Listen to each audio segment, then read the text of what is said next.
Who here saw this? Brett Sutton loses his temper over suicide question. That's right. Brett Sutton doesn't enjoy answering all questions. He likes answering questions that fit within the realms of things that he is very comfortable in talking about, such as transmission and things like that. But when a reporter, credit to the reporter, credit where it's due, asked some questions in relation to suicides in youth during lockdowns, Brett Sutton got really angry, and it was expressed not just in his words, but his body language. Notice when I play you the clip, he moves his head. He got so angry. I've never seen him so angry before. He was fuming.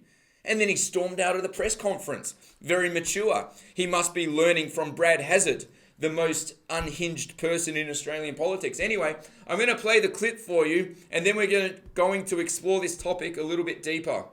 2 minutes. So, in terms of what's at stake, we've had 8 females under the age of 18 die by suicide, according to the latest coronial data between January and the middle and July this year. That's the highest number in 5 years. 51% increase when it comes to teenage self-harm at emergency departments. I mean, how are you preparing, or how do your rules take that into account, given this mental health emergency that we've heard so much about?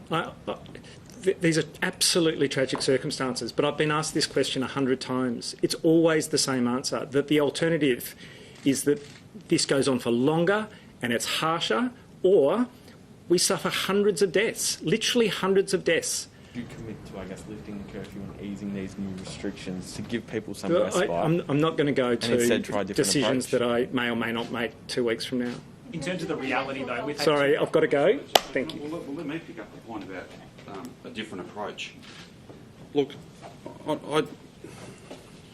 Sorry, yep. What's your message to people who are really upset by the fact that we haven't seen any deaths from COVID in Victoria this year yet, but we have seen the deaths of 8 girls that we've learned of under these restrictions? Yeah, but hang on a minute, hang on. We've got a coronial report. Every suicide is a terrible tragedy. But let's not be speaking as if we can attribute with absolute certainty what motivated each of those tragic acts. How can somebody not see the hypocrisy here? I know you know this, but I just have to say it. If somebody produces a positive PCR test result and happens to die shortly after, then the government, the media, without asking any of their own questions, doing any of their own research, no post-mortem, nothing, that death is attributed to corona, no questions asked, case closed. But in the case of these deaths during lockdowns, look at Daniel Andrews jumping over hoops. We cannot determine beyond doubt that this death is attributed to the lockdown and so forth. Well, tell you what, we're going to look at some other studies and articles and look at what some other experts are saying, because Daniel Andrews and Brett Sutton, they are refusing to explore this subject, or they're ignoring it, or they're aware of it and they just don't care because it doesn't fit the narrative of their policy. So let's have a bit more of a look, ladies and gentlemen. All right, this was from the BBC, the 16th of March. COVID lockdown, children as young as 8, self-harming, doctor says. I'm going to read to you here. Children as young as 8 are self-harming amid unprecedented mental health crisis fueled by the stress of lockdown, a consultant said. Now, this is BBC. This is the British Broadcasting Corporation, all right? This is not some website that fell out of the sky, okay? This is British taxpayer-funded website, the BBC, which, of course, is very pro-vaccine, etc. Anyway, it goes on to say here, staff at the Bradford Royal Infirmary are regularly seeing youngsters who have attempted suicide or taken overdoses. Consultant Dave Greenhorn said, "We've seen all sorts of tragic things that we haven't seen before," he said. He went on to say, although the majority of children were in their teens, those as young as 8 were being seen, which was extremely unusual before the pandemic. Some of the youngsters had accessed alcohol or drugs, with others trying to escape lockdown at home by jumping out of windows. The children don't have the emotive language to discuss why they feel the way they do. They just know that they feel awful. As well as the extreme end of mental health issues, Mr. Greenhorn said a large proportion of children were presenting with, quote, less dramatic symptoms, such as headaches and palpitation, which were symptoms of psychological stress. Goes on to say, the NSPCC's Childline Service has reported a 16% rise in the number of children aged under 11 having counselling sessions for their mental health since lockdown was first introduced. The charity said children have spoken about issues including loneliness, low mood, low self-esteem, depression and anxiety. One 13-year-old girl told the helpline, "I've found being inside for so long really difficult. I keep checking my phone and getting upset when nobody is talking to me." Another teenager said, "I can't cope with this virus. I haven't got it, but I'm terrified that my family is going to get it." And who put the terror in the heart of this teenager? Who put that fear there? That's the question that you know the answer to. Goes on to say, "I don't care about me, but I feel like I can't breathe when I think about my family getting it." And that is the fear that has been put into the hearts of these young people, feeling that if they do something wrong, if they don't follow the abusive policy of the government, they might ultimately be responsible for killing their parents. And that's how young people are being made to feel. It's absolutely disgusting, and it is an assault on children. All right, moving along here to the Associated Press. This was from March 12th. Look at this. Now, this was in the UK, all right? And this information is all available online. Maybe Professor Sutton is unaware of the information. Maybe someone should send it to him. But then again, what happened when Dr. Mark Hobart tried to deliver very crucial information to Sutton? It was ignored. Why do you think he ignored it? Not a very good professor, is he? All right, let's have a look here. Global rise in childhood mental health issues amid pandemic. The Paris Pediatric Hospital, caring for Pablo, who is a 11-year-old mentioned in this story, has seen a doubling in the number of children and young teenagers requiring treatment after attempted suicides since September.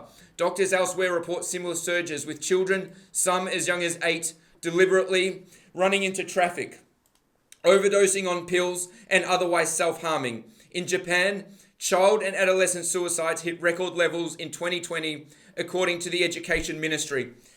Daniel Andrews and Brett Sutton are absolute thugs for ignoring this publicly available information. Let's keep going.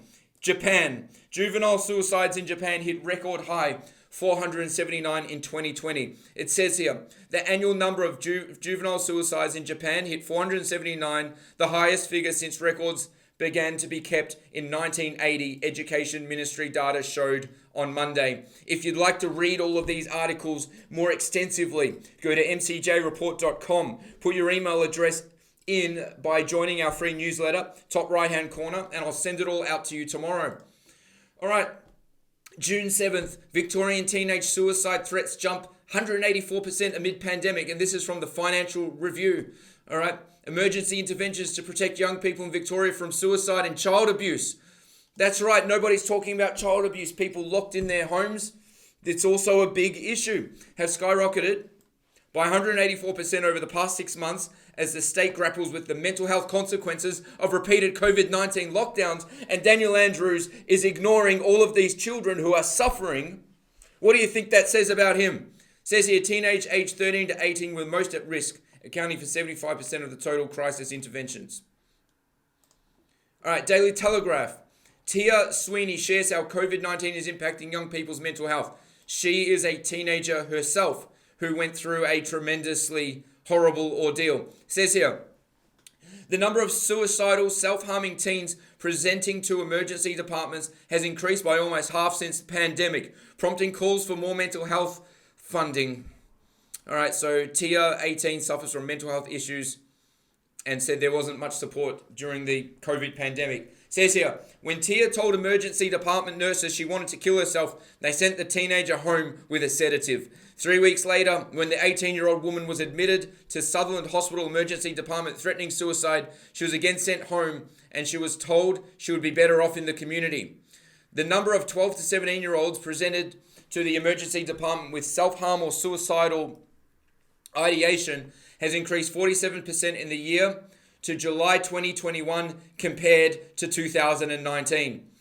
Emergency departments in the Sydney Children's Hospital Network, St Vincent's and Northern Sydney have been the cities most impacted. In the year to July 2021, those hospitals have seen increases between 42% and 211% in 12 to 17-year-olds presenting to the emergency department with self-harm or suicidal ideation. So it goes on to say here, Self-harm and suicide, this is in New South Wales, but human beings around the world are all the same. So if we're seeing these types of figures in New South Wales, it is fair to say that it could be occurring in other places of the world, and the data from other places in the world strongly suggests that it is. So the source is New South Wales Health, all right, the government. The government, this information is publicly available. And what? Daniel Andrews isn't aware of it. Brett Sutton's not aware of it. Daniel Andrews, you can't say without any doubt that we can attribute. Well, tell you what, Daniel Andrews has access to this information and he'd rather bury it. Look at this. Look at this. 0 to 11 years, up 9%. 12 to 17 years, up 47%. 18 to 24, up 13%. 25 to 34 years, up 10%. 35 to 64 years, up 9%. And 65 years plus, up 16%. All ages up for an average of 17%. Self-harm and suicide. And they want to just sweep it under the rug. Pretend like it's not happening. Hope that nobody asks too many questions. And that Victorians and people around the world just bend at the knee, bow down to the government, and don't say anything about it. Well, you know what? We are saying things about it. And Daniel Andrews and those like him around the world are not going to get away with it. The French are leading the march. The French are at the tip of the spear, aren't they? What did we see over the weekend? Probably millions. The media said hundreds of thousands. I say it was most likely millions. And we are going to see, without any doubt, these types of uprisings all over the world. These are our rights. We pay the bills of these politicians. They have no right to be abusing us like this. And the police have no right to be enforcing tyranny. And hats off to a group of police from Switzerland who are actually taking a stand against enforcing tyranny. Shout out to those police officers from Switzerland. All right, so here is some more data published by the CDC in relation to the emergency department visits from children younger than 18. I'm not going to read through this report right now, but I will send it out to you. Once again, mcjreport.com. This information is so important. You need to talk to your friends and family about it. Talk to them around the dinner table. This is not taboo. This is bona fide. This is studied. The trends have been observed all over the world. These mental health detrimental effects in young people that have occurred during lockdown. All right. Now, I'm not here to tell you that correlation equals causation. Okay. I'm not a scientist, but what we're doing is we're looking at trends. Okay. I'm not even saying that lockdowns are essentially the cause. But what I am showing you is that it's bloody hard to ignore when we see these trends transpiring in one country after another. I think it's pretty safe to say that maybe, just maybe, there's a connection. All right. So what do we have here? We have the Great Barrington Declaration. I'd like to read this to you because there are people around the world who have come up with what I argue is a much, much better alternative when compared to the absolute tyranny being unleashed upon populations all over the world. So what is it? What is the Great Barrington Declaration? It says here, as infectious disease epidemiologists and public health scientists, we have great concerns about the damaging physical and mental health impacts of the prevailing COVID-19 policies and recommend an approach we call focused protection.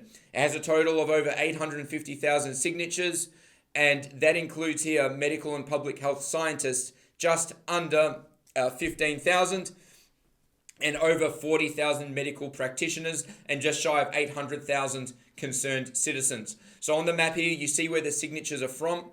In Australia, we have 11,500 signatures. I think that should be a lot more. I think we should promote the Great Barrington Declaration. And you know what? I don't even agree with everything in this declaration, but it is absolutely a vast improvement from the global COVID-19 pandemic response policy. So let's have a little bit of a look at it. It's the Great Barrington Declaration. So that's gbdeclaration.org. Okay, so we said what it is. The Great Barrington Declaration As infectious disease experts and public health scientists, we have grave concerns, as they said that before. It says, coming from both the left and right and around the world, we have devoted our careers to protecting people. All right, these are experts, thousands of experts, tens of thousands of experts. Why are they being ignored? Answer me that. Current lockdown policies are producing devastating effects on short-term and long-term public health.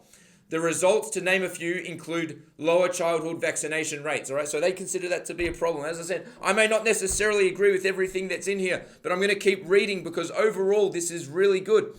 Worsening cardiovascular disease outcomes, fewer cancer screenings, and deteriorating mental health, leading to greater excess mortality in years to come, with the working class and younger members of society carrying the heaviest burden. That's right. It's not Daniel Andrews carrying the heaviest burden. It's not Amazon. It's not Pfizer. It's not Moderna. It's not BGI Group over in China, is it? And it says here, keeping students out of school is a grave injustice. Keeping these measures in place until a vaccine is available will cause irreparable damage, with the underprivileged disproportionately harmed. That's right. Fortunately, our understanding of the virus is growing. We know that vulnerability to death from COVID-19 is more than 1,000-fold higher in the old and infirm, the young, and infirm than the young. Indeed, for children, COVID-19 is less dangerous than many other harms, including influenza. Says the most compassionate approach that balances the risks and benefits of reaching herd immunity is allow for those who are at minimal risk of death to live their lives normally, to build up immunity to the virus through natural infection, while better protecting those who are at higher risk. We call this focused protection. Who here thinks this sounds like a decent idea and simply common sense? Say aye. It goes on to say, adopting measures to protect the vulnerable should be the central aim of public health responses to COVID-19. By way of example, nursing homes should use staff with acquired immunity and perform frequent testing of other staff and all visitors. As I said, I don't really agree with all of this, but I'm going to keep going. Goes on to say, staff rotation should be minimized. Retired people living at home should have groceries and other essentials delivered to their home. If they choose to, I would say. When possible, they should meet family members outside rather than inside. A comprehensive and detailed list of measures, including approaches to multi-generational households, can be implemented and is well within the scope and capacity of the public health professionals. Those who are not vulnerable should be immediately allowed to resume life as normal. Simple hygiene measures, such as hand washing and staying home when sick, should be practiced by everyone to reduce the herd immunity threshold. Schools and universities should be open for in-person teaching. Extracurricular activities, such as sports, should be resumed. Young, low-risk adults should work normally rather than from home. Restaurants and other businesses should open. Arts, music, sport, and other cultural activities should resume. People who are more at risk may participate if they wish, while society as a whole enjoys the protection conferred upon the vulnerable for those who have built up herd immunity. All right, so this is the Barrington Declaration. What I like about it more than anything is that it's voluntary. Essentially, what I'm taking from this most of all is that if you feel scared, if you feel vulnerable, then you're welcome to stay at home and you can have some measures put in place to help you live your life. But me personally, I'll tell you this. Even if there was a 10%, 50%, 90% chance of me dying, I want to be the one that makes that decision whether or not I want to take on that risk. If that's what it all comes down to for me, it's really simple. It's all about free choice. People who want to seek what they consider to be protective methods to protect themselves, go ahead and do it. I said it before, I'll say it again. If somebody wants to wear 10 face masks or a hazmat suit or an astronaut costume, they can go and do it. We don't care. It's just that we want to be able to live our lives. Now, why do you think the Barrington Declaration is not being taken seriously by different governments around the world? Why do you think it is? What is possibly so bad about this? Look at this. 43,804 medical practitioners, 14,879 medical and public health scientists have signed, and just shy of 800,000 citizens. I mean, that tells me that probably it's not such a bad thing. Maybe not. Anyway, let's keep this rolling along, shall we, ladies and gentlemen? All right.